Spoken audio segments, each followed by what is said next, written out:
I just wanted to have this discussion because I was watching the video, and I've been seeing this discussion for a long time. Of course, it's been a major thing, but all your favorite artists are industry plants. All your favorite artists, mainstream artists, were handpicked by someone in the industry to represent a certain sound, a certain idea, a certain character in the industry.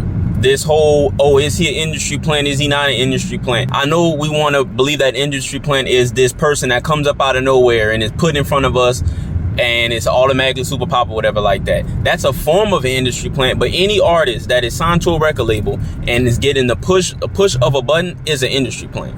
There is no organic way to truly grow and be signed to a label at the same time. It makes no sense.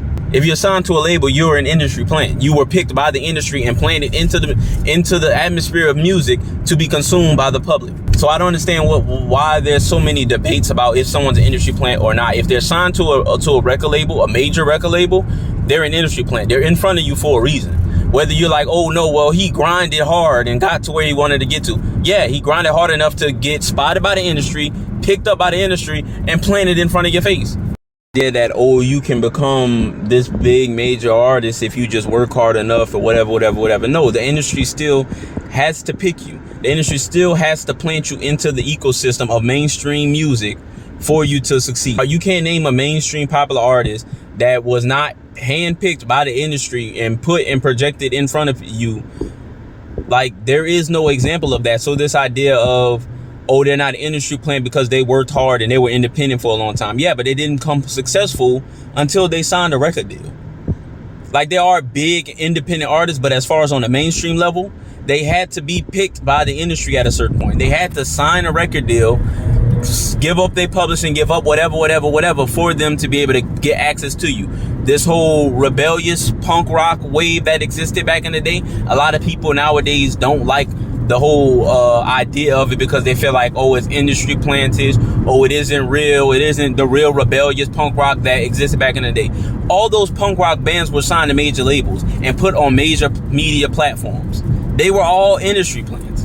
They were all just an idea that was commercialized and put in front of your face, and you just believe because it fit into your mindset at the time that it was organic and it was rebellious. No, it was the image of rebellious. It was the idea of rebellion without no real action. They were still major label artists being pushed by major labels, still industry plants, still planted by the industry. What I'm saying is artists that make a certain type of music, labels is going to pick you up, and that's going to kind of be where you kind of start.